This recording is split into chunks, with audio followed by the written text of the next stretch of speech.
Hello नमस्कार साथियों। Teachers 365 अड्डा यूट्यूब चैनल पर आप सभी का हार्दिक स्वागत है। मैं अरुण सिंह आप सभी का तहे दिल से हार्दिक स्वागत करता हूं।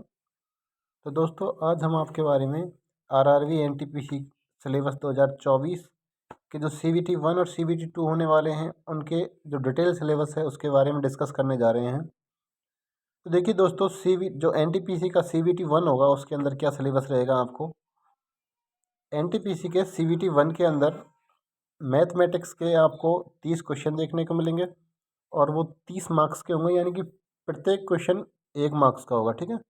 इसी तरह से आपको जनरल इंटेलिजेंस एंड रीजनिंग के क्वेश्चन देखने को मिलेंगे। तो जनरल इंटेलिजेंस और रीजनिंग के आपको 30 क्वेश्चन मिलेंगे और 30 मार्क्स के ही वो आपको देखने को मिलेंगे यहाँ पर। ठीक है। जनरल अवेयरनेस के क्वेश्चन 40 आपको देखने को मिलेंगे यहाँ पर और 40 मार्क्स के होंगे। तो टोटल आपके 100 क्वेश्चंस 100 मार्क्स के होंगे और उनके लिए आपको टाइम ड्यूरेशन 90 मिनट मिलेगा। तो देखो दोस्तों, एक बहुत इंपॉर्टेंट चीज़ आपको यहाँ पर देखने को मिलेगी। इसके अंदर आपके पास में टाइम कम मिल रहा है, इसका मतलब आपको स्पीड और एक्यूरेसी दोनों चीज़ों पे बहुत अच्छे से ध्यान देना है, क्योंकि सीबीटी 1 जो एग्ज़ाम होगी उसके अंदर ज़्यादा स्टूडेंट लेंगे वो तो ज़्यादा गुना आप बच्चों को पास करेंगे। लेकिन आपको यही सिलेबस रिपीट होगा कि इसके अंदर सीबीटी 2 के अंदर। तो अगर आप यहाँ पर अपनी स्पीड और एक्यूरेसी रखते हो तो जो आपका दूसरा भाग रहेगा सीबीटी 2 उसमें आपको बहुत बेहतर इनपुट मिलेंगे, इस चीज़ के आउटपुट मिलेंगे इस चीज़ के। देखो दोस्तों, आपके सिलेक्शन में और ये बहुत इंपॉर्टेंट रोल निभाएगा कि आप जिस तरह से मतलब यार सीबीटी 1 में अगर अपना अच्छा स्कोर लेते हो उसी तरह से आपको सीबीटी 2 में भी अच्छा स्कोर लेना है। तो सीबीटी 1 में तो कम स्कोर के बाद भी आप शॉर्ट लिस्ट हो सकते हो, लेकिन सीबीटी 2 के अंदर बहुत अच्छा स्कोर होगा तो ही आपको फाइनल सिलेक्शन मिल पाएगा। तो उसके लिए आपको अपनी स्पीड और एक्यूरेसी, भाई स्पीड और एक्यूरेसी दोनों, अगर आपकी स्पीड अच्छी रहेगी तो, क्योंकि टाइम बहुत कम है, एक क्वेश्चन को 1 मिनट भी नहीं मिल पा रहा है आपके लिए यहाँ पर, लेकिन आपको टाइम का मैनेजमेंट करना पड़ेगा। हाँ तो दोस्तों सीबीटी 2 जो हमारा होगा, सीबीटी 2 के अंतर्गत आपको सीबीटी 2 के अंदर आपको मैथमेटिक्स के 35 क्वेश्चन मिलेंगे, 35 मार्क्स के मिलेंगे। और जो जनरल इंटेलिजेंस रीजनिंग होगा उसमें आपको 35 क्वेश्चन मिलेंगे, 35 मार्क्स के होंगे। जनरल अवेयरनेस के अंदर आपको 50 क्वेश्चन देखने को मिलेंगे, 50 मार्क्स के। कहने का मतलब ये है कि आपको जो जनरल अवेयरनेस का वेटेज है वो इसके अंदर आपको सीबीटी 1 के अंदर भी ज़्यादा मिलेगा, सीबीटी 2 के अंदर भी। और ये ही आपके लिए एक बहुत इंपॉर्टेंट पॉइंट है कि अगर आप जनरल अवेयरनेस को अच्छे से करके और उसको बहुत जल्दी कर जाते हो तो देखो रीजनिंग तो टाइम टेकिंग होगा ही। इसके अंदर आपको आपको थोड़ी अच्छी रीजनिंग देखने को मिलेगी और आपको मैथ भी मतलब क्या है, थोड़े क्वेश्चन आपको फंसाने वाले मिलेंगे। तो आपको थोड़ा सा अगर आप रीजन जीके के अंदर अपना आप जल्दी से अपना अटेम्प्ट करके और मैथ रीजनिंग को जितना टाइम देंगे वो भी बहुत ज़रूरी रहेगा, क्योंकि 90 मिनट के अंदर आपको पेपर को अटेम्प्ट करना है। एक क्वेश्चन के लिए 1 मिनट भी नहीं मिल पा रहा है आपके लिए। तो ये चीज़ क्या है, हर स्टूडेंट इस चीज़ को फॉलो करेगा तो आपको दोस्तों स्पीड और एक्यूरेसी बहुत ज़रूरी है यहाँ पर आपके लिए। ठीक है। एक बार फिर से डिटेल सिलेबस के बारे में हम बात करते हैं। ये तो हो गया पैटर्न इसका, क्या पैटर्न रहेगा सीबीटी 1 का सीबीटी 2 का। अब देखो सिलेबस है इन्होंने जो डाला है वो सीबीटी 1 और सीबीटी 2 के लिए कॉमन सिलेबस है, कॉमन सब्जेक्ट्स हैं आपको यहाँ पर देखने को मिलेंगे। बस थोड़ा सा ही आपको इन चीज़ों को अच्छे से कर लेना है। देखो मैथमेटिक्स के अंदर आपको क्या मिलेगा, मैथमेटिक्स के अंदर आपको नंबर सिस्टम रहेगा आपका, डेसिमल फ्रैक्शन रहेगा आपका, एलसीएम एचसीएफ रहेगा, रेशियो एंड प्रोपोर्शन रहेगा, परसेंटेज रहेगा, मेंसुरेशन रहेगा, टाइम एंड वर्क रहेगा, टाइम एंड डिस्टेंस रहेगा, सिंपल एंड कंपाउंड इंटरेस्ट रहेगा, प्रॉफिट एंड लॉस रहेगा, एलिमेंट्री एल्जेब्रा रहेगा, ज्योमेट्री एंड ट्रिग्नोमेट्री एलिमेंट्री रहेंगी इसके अंदर, स्टेटिक्स रहेगी, एलिमेंट्री स्टेटिक्स रहेगी। ये क्वेश्चन आपको मैथ को देखने को मिलेंगे। कहने का मतलब है पूरा अंक गणित रखा हुआ है यहाँ पर। अर्थमेटिक आपको बिल्कुल कहीं से नहीं छोड़ना है, अर्थमेटिक को चाट जाओ बिल्कुल, मतलब ये समझ लो बहुत अच्छे से अर्थमेटिक को प्रैक्टिस कर लो। और अर्थमेटिक्स के क्वेश्चन ही आपको ज़्यादातर देखने को मिलेंगे यहाँ पर। बहुत ही कम पोर्शन रहेगा जो एडवांस का और उनका देखने को मिलेगा, ट्रिग्नोमेट्री वगैरह का। बस आपको तो यही करना है, जैसे परसेंटेज कर लिया, रेशियो प्रोपोर्शन और ये चीज़ों को थोड़ा सा अच्छे से कर लेना है। परसेंटेज तो देखो सब में आपको एक तरह से बेस का काम करेगा, तो परसेंटेज हुआ, एवरेज हुआ, ये चीज़ों को आपको अच्छे से कर लेना है, तो बाकी आप चीज़ों को और अच्छे से कर पाओगे। तो आगे देखते हैं अपन general intelligence and reasoning syllabus for RRB NTPC. तो देखो जनरल इंटेल दूसरा पार्ट है हमारा general intelligence and reasoning syllabus for RRB NTPC, यानी कि जो आपका जनरल इंटेलिजेंस और रीजनिंग का सिलेबस रहेगा। जनरल इंटेलिजेंस कहने का मतलब रीजनिंग है, रीजनिंग का सिलेबस क्या रहेगा आपको। तो दोस्तों एनालॉजीज आपको यहाँ पर देखने को मिलेगी, कंप्लीशन ऑफ नंबर्स यहाँ पर आपको देखने को मिलेगा, अल्फ़ाबेटिक सीरीज यहाँ पर मिलेगी, कोडिंग डिकोडिंग आपको मिलेगी, मैथमेटिक ऑपरेशंस मिलेंगे, सिमिलरिटीज़ मिलेंगी, सिमिलरिटीज एंड डिफरेंसेस मिलेंगे, रिलेशनशिप मिलेगा, एनालिटिकल रीजनिंग मिलेगी, सिलेबस स्लोगलिज्म मिलेंगे, जम्बलिंग मिलेंगी, बैन डायग्राम मिलेंगे, फजल्स आपको देखने को मिलेंगी, डेटा सफिशियंसी आपको देखने को मिलेगी, स्टेटमेंट कंक्लूजन आपको देखने को मिलेगा, स्टेटमेंट कोर्स ऑफ एक्शन देखने को मिलेगा, डिसीजन मेकिंग मिलेगी आपको यहाँ पर, मैप, और आपको मिलेगा यहाँ पर इंटरप्रिटेशन ऑफ ग्राफ्स ईटीसी।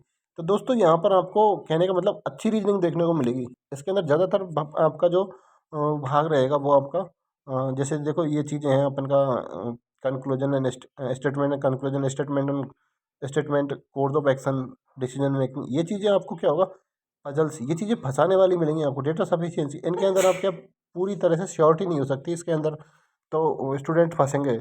और यही वो भाग रहेगा जहाँ पर आपको अच्छा स्कोर करना है। जिसने इस पोर्शन पे फोकस करके, जो ये हमारे पार्ट हैं, इस पे अगर फोकस करके अच्छे से इसको अच्छा कर लिया तो वो आपको एक लीड दिलाएगा देखो और स्टूडेंटों के बेहद मतलब उनके अलावा। तो ठीक है, हम आपको बताएंगे इसके बारे में। देखो रीजनिंग तो हम आपको बहुत अच्छे से बढ़ाएंगे, किस तरह से आपको मतलब क्या है, कौन कौन सी चीज़ें किस तरह से करना है। हम टाइम टू टाइम आपको वीडियोज़ भी डालते रहेंगे इसके बारे में, किस तरह से आपको कौन सी चीज़ पढ़नी है, कैसे क्या करना है। तो दोस्तों मेरा तो एक ही कहना है आपको कि आपको प्रैक्टिस सेट 2 लगाने हैं एक दिन के अंदर, एक नहीं 2 प्रैक्टिस सेट लगाइए, जो आपकी प्रैक्टिस की वजह से आपको मतलब क्या आपकी एक्यूरेसी बढ़ेगी, स्पीड भी बढ़ेगी। और स्पीड यहाँ पे सबसे ज़्यादा इंपॉर्टेंट रोल निभा रही है। चलो आगे देखते हैं अपन, आगे क्या है, general awareness syllabus for RRB NTPC, यानी कि जनरल अवेयरनेस का सिलेबस रहेगा वो क्या रहेगा। तो जनरल अवेयरनेस के अंदर आपको मिलेगा current events of national and international importance, games and sports, यानी कि करंट इवेंट मिलेंगे, जो भी करंट इवेंट हुए हैं अभी भी, कौन कौन से नेशनल और इंटरनेशनल, जो भी इम्पोर्टेंट गेम्स हैं वो आपको देखने को मिलेंगे, इम्पोर्टेंट स्पोर्ट्स आपको देखने को मिलेगा, art and culture of India देखने को मिलेगा, इंडियन लिटरेचर ये आपको देखने को मिलेगा, mountains moments and place of India जहाँ आपको देखने को मिलेगा, general science and life science up to 10th CBSE base ये आपको देखने को मिलेगी, history of India and freedom struggle ये आपको देखने को मिलेगा, physical social and economical geography of India and world ये आपको देखने को मिलेगा, Indian polity and governance, constitution and political systems ये आपको देखने को मिलेगा, general scientific and technological development including space and nuclear programmes of India ये देखने को मिलेगा, UN and other important world organisation ये भी देखने को मिलेगा आपको, environmental issues concerning India and world at large, basis of computer and computer applications common abbreviation ये आपको देखने को मिलेगा, ट्रांसपोर्ट सिस्टम इन इंडिया ये भी आपको यहाँ पर आएगा, ट्रांसपोर्ट सिस्टम का भी आपको मतलब यहाँ पर क्वेश्चंस मिलेंगे, इंडियन इकोनॉमी के आपको मिलेंगे यहाँ पर, famous personalities of India and world, flagship government programmes, flora and for fauna of India, important government and public sector organisation of India, current GK ETC। तो दोस्तों ये सारी चीज़ें आपको कवर करनी है यहाँ पर, बहुत ही ये चीज़ों को देखो थोड़ा लाइटली, क्या थोड़ा आपको लाइटली नहीं लेना है, थोड़ा अच्छे से इनको कवर करना है, तभी आप मार्क्स पाओगे, ले पाओगे जीके के अंदर। अगर आप जीके के अंदर अच्छा मार्क्स लाते हो तो पूरा श्योर है कि आपका सिलेक्शन 100% हो जाएगा, क्योंकि रीजनिंग में भी आपको मार्क्स खींचने थोड़ा, अगर जीके अगर आपका अच्छा होगा जल्दी से जीके करके आप और सब्जेक्ट के लिए भी आप टाइम निकाल सकते हैं। ठीक है, तो दोस्तों आपको यही स्ट्रेटजी फॉलो करनी है, रेगुलर आपको टेस्ट सीरीज देनी है और हमारे साथ में बने रहना है। हम आपको इम्पोर्टेंट वीडियो डालते रहेंगे और जुड़े रहिए हमारे साथ में। हमारे देखो चैनल को फॉलो और सब्सक्राइब करने में थोड़ी हेल्प कीजिए, जैसे कि हम अभी आपको वीडियो बना के दे रहे हैं, उससे और बेहतर तरीके से वीडियो बनाएंगे। जल्द ही आपके लिए हम डिजिटल बोर्ड की व्यवस्था करके और स्टूडियो सेटअप करके उस तरह से वीडियो डालने की कोशिश करेंगे। तो आपका कोऑपरेट भी होना बहुत ज़रूरी है दोस्तों। हम आपको एकदम एब्सोल्युटली फ्री एजुकेशन प्रोवाइड करेंगे, किसी तरह का कोई शुल्क नहीं लेंगे। तो आपका सपोर्ट बहुत ज़रूरी है। अपने दोस्तों को भी टीचर्स 365 अड्डा चैनल के बारे में बताइए और बहुत जल्दी ही हम आपके सामने ऑफलाइन कोचिंग सेंटर्स प्रोवाइड करवाएंगे आपको, जयपुर के अंदर प्रोवाइड करवाएंगे, हिंडौन सिटी के अंदर आपको प्रोवाइड करवाएंगे, और भी जहाँ पर भी ज़रूरत होगी वहाँ पर हम आपको ऑफलाइन सेंटर प्रोवाइड करवाएंगे जल्दी ही। तो दोस्तों हमारे साथ में बने रहिए और चैनल को सब्सक्राइब कीजिए, फॉलो कीजिए और अपने दोस्तों को भी बताइए, जिससे कि हम उनकी अन्य एग्ज़ाम्स में भी हेल्प कर सकें। रेलवे, DSSS, TGT इंग्लिश, और भी रीट की है, रीट की और सारी चीज़ें, मतलब जो भी एग्ज़ाम्स हैं आप हमको कमेंट में बता दिया कीजिए, हम उनके बारे में स्ट्रेटजी और सारी चीज़ें आपको डाल के बताया करेंगे। हमारे साथ में जुड़े उसके लिए धन्यवाद। थैंक यू दोस्तों।